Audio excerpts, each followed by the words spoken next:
So today in the discussion of the labor theory of value versus the subjective theory of value, we both need to understand what these are in order to find out which one is more correct.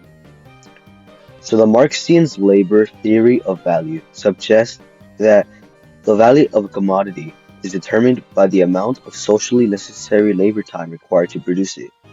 In simpler terms, this means that the harder someone worked to produce a product, the more value there is in that product. Following that, we have the Austrian subjective theory of value, which asserts that the value of a good or service is not inherently or objective, but is instead determined by the individual preferences and perceived utility of consumers. According to this theory, an item's worth arises solely from how much a person desires or needs it in a given context, rather than from the labor, cost, resources used to produce it. This one is simpler to understand as everything is subjective, bro. To start my critique of the labor theory of value, I will list them down and assert why I think it's kind of dumb. The value of a product is clearly subjective because of supply and demand. The supply and demand states that the demand of a product will make products go up and down or remain in homeostasis. The value of a diamond is high not because of the labor needed to get the diamonds, but rather its objectiveness. People value diamonds highly because it's a status of fashion. Diamonds are really easy to get, but the subjectiveness of the product makes it really expensive. Also, the subjectiveness part comes from its utility. People are more likely to buy something useful to them rather than something that is completely useless to them. Voluntary exchange plays a role in this. When you exchange something for another product, you value that service or thing for more than you gave. Example is me buying a honey bun for $1. I valued the honey bun more than I valued my dollar. This is because of my opinion, basically, which is completely subjective. And also, Marx's labor theory of value doesn't explain price changes.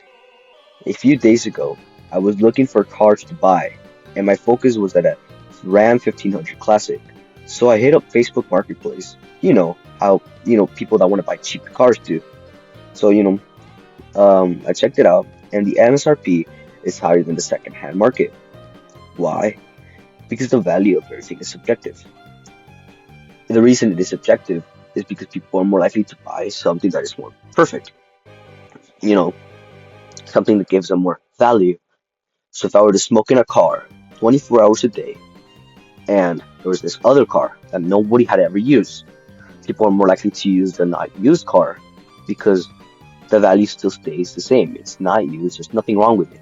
Except for and then the other car, which I fucking smoked in, right? Tobacco everywhere, I was spitting tobacco and everything, right? Not a lot of people are gonna like that because in their opinions, it's like, dude, that's freaking disgusting. I don't want that. I know I'm kind of dragging this, but here's some examples of evidence for a subjective value theory. These examples include collectibles, vintage cars, comic books, or rare sneakers that often sell for far more than their production costs, driven by scarcity, nostalgia, and cultural significance. Another example is technology. A smartphone may cost $300 to produce, but sells for $1,000 due to brand perception, features, and consumer demands. This other example is real estate. Identical to houses in different locations can have vastly different prices based on subjective factors like school districts, neighborhood appeal, or future development potential. All of this pretty much reinforces the subjective theory of value.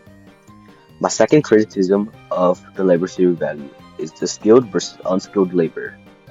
Example is 1 hour of software engineering, is equal to 1 hour of unskilled farm labor. Nope. The markets will pay them very differently. Why? Because one's labor was worth more than the other labor. Why? Because fucking software engineering is harder.